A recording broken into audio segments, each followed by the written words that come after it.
Bonds तो हमें दिखते नहीं है। फिर ये बॉन्ड लेंथ, स्ट्रेंथ, एंगल कैसे निकालते होंगे?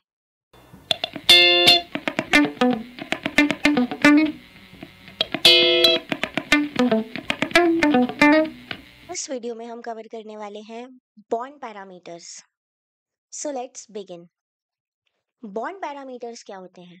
ऐसी मेजरेबल प्रॉपर्टीज जो किसी भी मॉलिक्यूल के बॉन्ड के बारे में सारी इंफॉर्मेशन दे देती है। राइट? मॉलिक्यूल में कैसे अरेंज्ड है एटम, क्या एंगल है, कैसे दिख रहे हैं, वो सारी चीजें पता चल जाती है हमें। राइट? ये क्वांटिटेटिव इंफॉर्मेशन देते हैं बॉन्ड पैरामीटर्स। क्वांटिटेटिव मतलब नंबर्स के फॉर्म में इंफॉर्मेशन देते हैं, जैसे एंगल कितना होगा, लेंथ कितनी होगी and all. Right? So let's begin with our first parameter, bond length. Bond length का मतलब दो एटम है एक मॉलिक्यूल के अंदर। राइट? अब उन दोनों एटम का कुछ रेडियस होगा। एटम कैसे दिखते हैं? गोल स्फेरिकल दिखते हैं, तो उनका कुछ रेडियस होगा भाई। अब दोनों एटम के रेडियस से रेडियस में जो डिस्टेंस होगा उसे बोलते हैं बॉन्ड लेंथ। जैसे कि ये एक एटम है ए और ये दूसरा एटम है बी। अब ये है ए का रेडियस और ये है बी का रेडियस। इन दोनों के बीच में जो डिस्टेंस निकला ना, वो होता है बॉन्ड लेंथ। राइट? जो सेंटर होता है वहां पे अट्रैक्टिव और रिपल्सिव फोर्स दोनों बैलेंस्ड होते हैं, तो इसीलिए हम सेंटर से सेंटर मेजर करते हैं बॉन्ड लेंथ को। राइट? इसे हम एंगस्ट्रॉम या पिकोमीटर्स में डिनोट करते हैं। एंगस्ट्रॉम मतलब 10⁻⁻10 और पिको मतलब 10⁻⁻12 मीटर्स। राइट?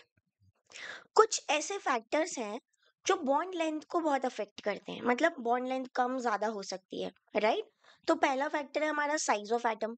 अगर बड़ा एटम है तो ऑब्वियस सी बात है उसका रेडियस बड़ा होगा ना।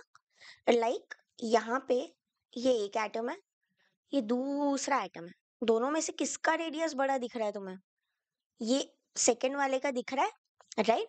तो सिमिलरली अगर एटम बड़ा है तो बॉन्ड रेडियस क्या होगा, मतलब बॉन्ड लेंथ बड़ी हो जाएगी। राइट? अब एक एग्जांपल देखिए, अगर हम कार्बन और क्लोरीन, इसके बीच में एक बॉन्ड है। कार्बन और फ्लोरीन, इसके बीच में एक बॉन्ड है। अब क्लोरीन और फ्लोरीन में से सबसे बड़ा कौन है? क्लोरीन फ्लोरीन में से सबसे बड़ा है क्लोरीन। ठीक है, फ्लोरीन पहला एलिमेंट है अपनी फैमिली का। फ्लोरीन सबसे छोटा है और वो वैसे भी पूरे पीरियोडिक टेबल में सबसे छोटा सा एलिमेंट है ना। राइट? क्लोरीन का साइज बड़ा है एटम का, तो बॉन्ड लेंथ बड़ी हो गई। वहीं फ्लोरीन का छोटा है, तो यहाँ पे बॉन्ड लेंथ कितनी हो गई? कम हो गई। राइट? मल्टीप्लिसिटी ऑफ बॉन्ड पे डिपेंड करता है। मल्टीप्लिसिटी मतलब कितने बॉन्ड्स हैं, एक, दो या तीन। ठीक है, तीन टाइप के बॉन्ड्स होते हैं, सिंगल, डबल या ट्रिपल। तो अगर तुम्हारा ट्रिपल बॉन्ड है तो वो कैसा होगा? उसकी बॉन्ड लेंथ बहुत छोटी सी होगी, ट्रिपल बॉन्ड ऐसे पास पास होंगे। और डबल बॉन्ड है तो लेंथ थोड़ी सी बड़ी होगी। सिंगल बॉन्ड की लेंथ सबसे बड़ी होगी। राइट? एटम प्रॉपर डिस्टेंस पे होंगे। इलेक्ट्रोनेगेटिविटी मतलब किसी भी एटम की अपने तरफ इलेक्ट्रॉन को पुल करने की टेंडेंसी। अब इससे इफेक्ट बहुत ही कम पड़ता है, बट अगर दो एटम्स जो एक मॉलिक्यूल बना रहे हैं, उनके बीच में दो एटम्स हैं, इनसे एक मॉलिक्यूल बन रहा है, इनके बीच में इलेक्ट्रोनेगेटिविटी डिफरेंस बहुत ज्यादा है, तो क्या होगा? बॉन्ड की जो लेंथ होगी वो थोड़ी सी शॉर्ट हो जाएगी, कम हो जाएगी।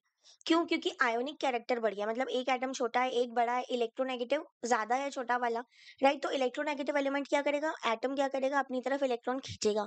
तो पोलैरिटी डेवलप हो जाएगी। मान लो ए इलेक्ट्रोनेगेटिव है तो ये पार्शियल नेगेटिव हो जाएगा और बी पार्शियल पॉजिटिव हो जाएगा। राइट? तो इसी वजह से बॉन्ड लेंथ छोटी हो जाएगी, दोनों ज्यादा अट्रैक्टिव हो जाएंगे, पास पास आ जाएंगे। ठीक है, अब इसे मेजर कैसे करते हैं? हम देख नहीं पाते तो ऐसे मेजर कर नहीं सकते स्केल पेंसिल से। ये किससे मेजर होता है? एक्सरे डिफ्रैक्शन, इलेक्ट्रॉन डिफ्रैक्शन या स्पेक्ट्रोस्कोपिक जो मेथड्स होते हैं उनसे इसको डिटेक्ट करते हैं। राइट? नेक्स्ट प्रॉपर्टी है हमारी बॉन्ड एंगल। बॉन्ड का एंगल क्या होता है? भाई कोई भी मॉलिक्यूल बना है तो जो सेंट्रल एटम होता है ना, जैसे कि यहाँ पे देखो, तुम्हें बीच में कौन सा एटम दिख रहा है? ये यहाँ पे बीच में ये एटम दिख रहा है। इस सेंट्रल एटम से जो दो एटम जुड़े हुए हैं उनके बीच में क्या एंगल बन रहा है, उसे बोलते हैं बॉन्ड एंगल। जैसे यहाँ पे ये दो ए और ए, ये सेंट्रल एटम बी से अटैच्ड है। ठीक है, बॉन्ड बनाए हुए हैं। अब ये जो एंगल बन रहा है इन दोनों के बीच में, that is your bond angle. अब ऐसे ही तुम किसी भी शेप में बॉन्ड एंगल निकाल सकते हो। ये शेप है, अब यहाँ पे सेंट्रल एटम यहाँ बीच में है, और ये साइड वाले एंगल्स के बीच में जो 120 डिग्री बन रहा है ये उसका बॉन्ड एंगल हो गया, राइट। बॉन्ड एंगल क्या बताता है? ये ज्योमेट्री बताता है मॉलिक्यूल की। अगर 180 डिग्री बॉन्ड एंगल है मतलब मॉलिक्यूल कैसा होगा? लीनियर होगा। अगर दूसरा कुछ बॉन्ड एंगल है तो उसका शेप टेट्राहेड्रल होगा, ट्राइगोनल पिरामिड होगा, या कुछ भी हो सकता है, राइट। तो ये हमें ज्योमेट्री बताता है। और एंगल्स को हम किससे डिनोट करते हैं? डिग्री से डिनोट करते हैं, राइट। 0 डिग्री, 180 डिग्री, 90 डिग्री, ठीक है।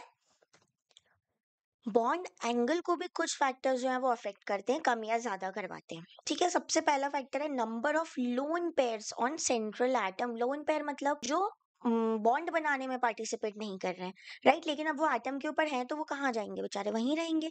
तो उनकी वजह से भी कोई दिक्कतें आती है। जैसे अगर तुम्हारा जो सेंट्रल एटम है, बीच वाला एटम, इसके ऊपर अगर एक लोन पेयर है, ऐसे डिनोट करते हैं लोन पेयर को, या सिंपल लुईस स्ट्रक्चर में कैसे बताते हैं? ऐसे दो डॉट से, राइट। अगर लोन पेयर है तो क्या होगा? बॉन्ड एंगल तुम्हारा डिक्रीज हो जाएगा। क्यों डिक्रीज होगा? ये जो लोन पेयर है ये इस बॉन्ड पेयर के साथ ना रिपल्शन क्रिएट करेगा, मतलब बहुत दूर दूर भेजेगा उसको अपने से। अब ये दूर हो गया तो ये एंगल कैसा हो गया तुम्हारा? डिक्रीज हो गया, कम हो गया। जैसे वाटर का जो मॉलिक्यूल होता है H2O, उसको दिखना कैसा चाहिए? ऐसा दिखना चाहिए कायदे से तो, लेकिन वो एक्चुअल में कैसा होता है? ऐसा बेंट होता है। क्यों? क्योंकि लोन पेयर जो है वो रिपल्शन क्रिएट करता है, राइट। अब लोन पेयर में अगर दो लोन पेयर आपस में मिल गए तो बहुत ज्यादा रिपल्शन होगा, दोनों पावरफुल है। और लोन पेयर बॉन्ड पेयर अगर आसपास है, जैसे ये बॉन्ड पेयर है, बॉन्डेड इलेक्ट्रॉन्स है, ये लोन पेयर है, तो रिपल्शन थोड़ा कम हुआ। अगर बॉन्ड पेयर मिल गया जैसे ये, तो रिपल्शन उतना ज्यादा नहीं होगा, सबसे कम होगा, right. Hybridisation of central atom. Hybridisation मतलब जब एटॉमिक ऑर्बिटल्स इंटरमिक्स हो जाती है एक ही एटम के अंदर, और फिर सेम एनर्जी लेवल और शेप की ऑर्बिटल्स बन जाती है, जो हम आगे पढ़ेंगे, राइट। तो अगर हाइब्रिडाइजेशन अलग अलग होगा तो क्या अफेक्ट होगा? अलग अलग बॉन्ड एंगल्स होते हैं स्पेसिफिक हाइब्रिडाइजेशन के लिए। जैसे अगर आइडियल कंडीशन है, कोई लोन पेयर वगैरह कोई रिपल्शन नहीं है, तो अगर sp3 हाइब्रिडाइजेशन है तो बॉन्ड एंगल 109.5 होता है। अगर sp2 है तो 120 होता है। अगर sp है तो 180 होता है, राइट। तो ये कुछ बेसिक डिटेल्स हैं।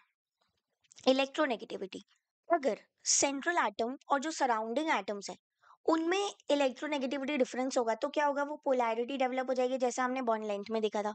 तब भी बॉन्ड एंगल क्या होगा? चेंज होता रहेगा, ठीक है, अगर इलेक्ट्रोनेगेटिविटी होगी तो। साइज ऑफ सराउंडिंग एटम्स, भाई सेंट्रल एटम तुम्हारा, इसके आजू बाजू में बहुत सारे कोई एटम्स लगे हुए हैं, ठीक है।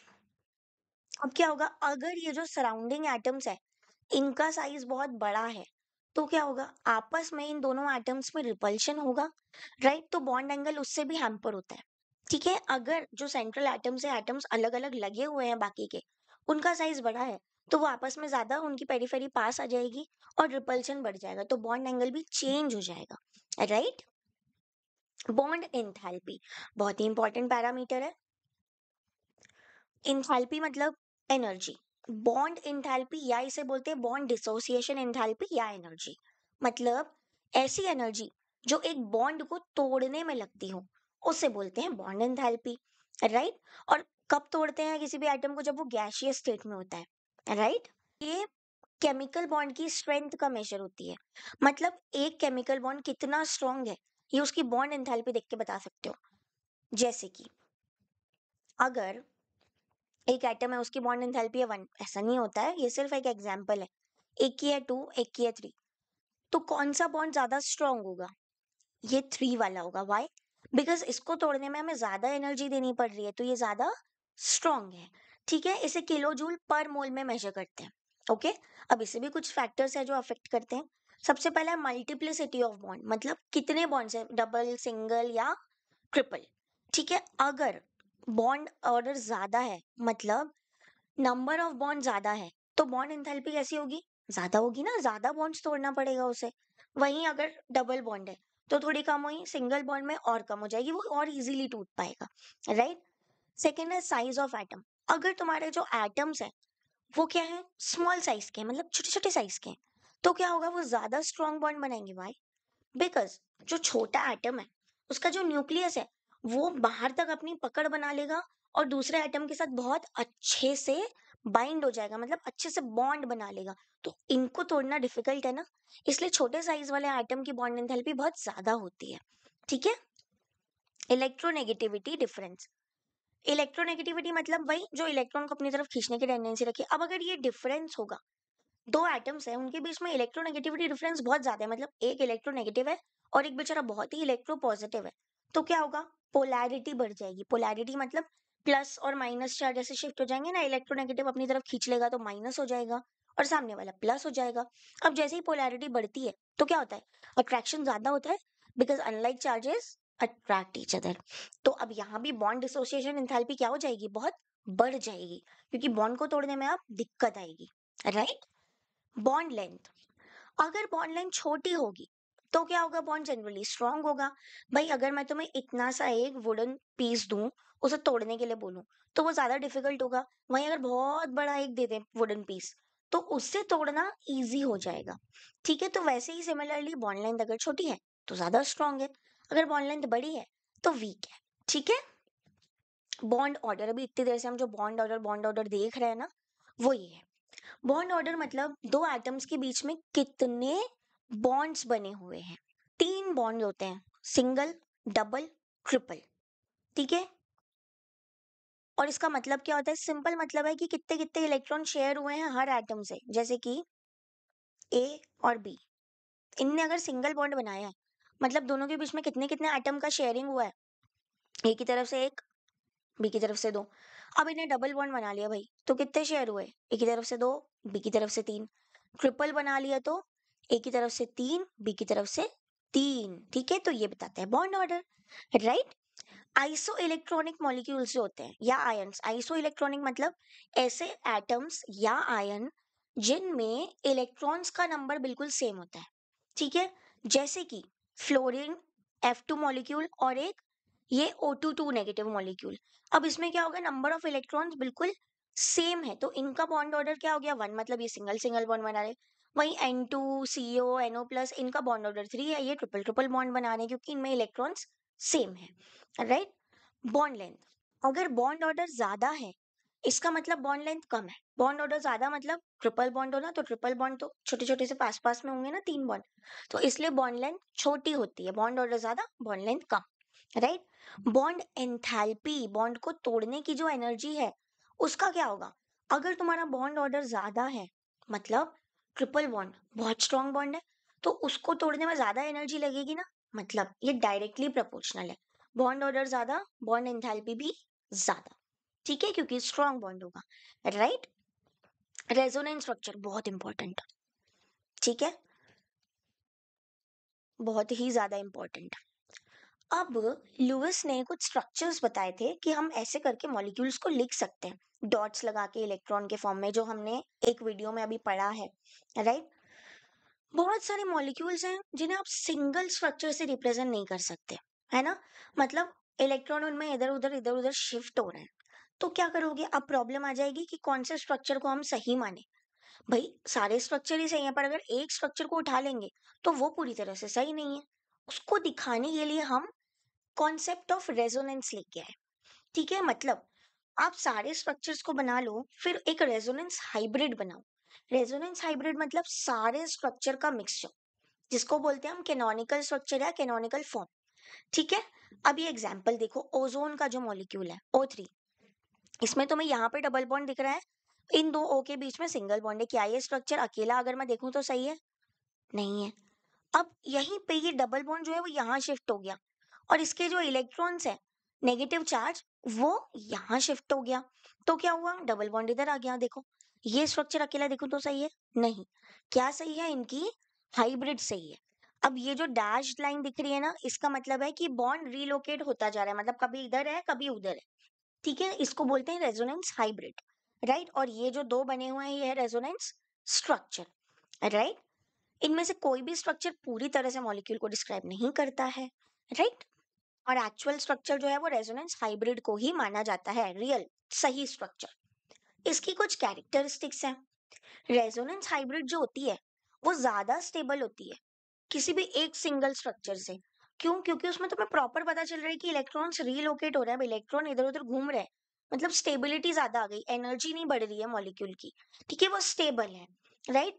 अब it's energy is lower than it's contributing structure. भाई, किसी भी चीज़ की स्टेबिलिटी चाहिए तो एनर्जी क्या होनी चाहिए? कम होनी चाहिए। इसे बोलते हैं रेजोनेंस स्टेबलाइजेशन एनर्जी। तो जब रेजोनेटिंग स्ट्रक्चर बनते हैं, फिर हम एक हाइब्रिड बनाते हैं, तो वो उस स्ट्रक्चर की, उस मॉलिक्यूल की एनर्जी बहुत कम होती है और वो बहुत ज्यादा स्टेबल होता है। जैसे बेंजीन को भी हम रिंग बना के डिनोट करते हैं, राइट? जैसे ये एक बेंजीन है, तुमने रिंग बनाई, इसका क्या मतलब है कि इसमें इलेक्ट्रॉन्स कंटिन्यूअसली क्या हो रहे हैं, घूम रहे हैं। तो इसकी एनर्जी क्या हो गई, लोअर हो गई, बहुत स्टेबल है ये, ठीक है? और अब इनकी जो बॉन्ड लेंथ है, एक्चुअल बॉन्ड लेंथ, क्योंकि यार अब तुम डबल बॉन्ड की बॉन्ड लेंथ निकालोगे कि सिंगल बॉन्ड की, ये तो हर जगह घूम रहा है, तो ये इनकी इंटरमीडिएट होती है दोनों बॉन्ड्स की, राइट? जैसे एक एग्जांपल देखिए, कार्बोनेट आयन, कार्बोनेट मतलब CO3 2 माइनस। इसको अगर हम बनाएंगे तो कैसे बनाएंगे? C बीच में, और ये 3 ऑक्सीजन हो गए, कार्बन के साथ डबल बॉन्ड है। क्या ये सही है? कार्बन 4 ही बॉन्ड बना सकता है, तो ये तो सही है, लेकिन इलेक्ट्रॉन्स हो रहे हैं क्या फुलफिल सारे? नहीं हो पा रहे हैं, राइट? तो अब क्या होगा, ये डबल बॉन्ड कभी इधर आ जाएगा, फिर यही डबल बॉन्ड इधर आ जाएगा, ठीक है? और एक कैनोनिकल स्ट्रक्चर जो है वो हम पढ़ते हैं, ये ऐसे डैश्ड लाइन से जो दिखाते हैं ना, वो कैनोनिकल स्ट्रक्चर है, राइट? एक CO बॉन्ड बना दिया, बाकी के 2 सिंगल बॉन्ड बना दिए, और ऐसे 3 रेजोनेटिंग फॉर्म हम बना सकते हैं। लेकिन जो एक्चुअल कार्बोनेट का स्ट्रक्चर है, वो क्या है? तीनों CO बॉन्ड जो है वो आइडेंटिकल है, मतलब एक जैसे हैं। उनकी बॉन्ड लेंथ इंटरमीडिएट है सिंगल और डबल बॉन्ड की। ऐसा भी नहीं है कि एक जो ये वाली लेंथ है, वो सिंगल बॉन्ड की आ गई भाई जब मेजर किया, और ये 2 हैं, ये डबल बॉन्ड की आ गई, ऐसा भी नहीं हुआ। सबकी बॉन्ड लेंथ बराबर आई है। तो इसका मतलब ये हाइब्रिड स्ट्रक्चर में एग्जिस्ट करता है, राइट? अब आज हमने सारे बॉन्ड पैरामीटर्स देख लिए, उन्हें कैसे निकालना है, उन्हें कौन से फैक्टर्स अफेक्ट करते हैं, राइट? अब इससे रिलेटेड एक बहुत ही इजी सा क्वेश्चन है आप लोग के लिए, और इंटरेस्टिंग भी है। You have to crack it and give the answer in comment section. And if you like the video, like, share and subscribe. Till then, bye bye.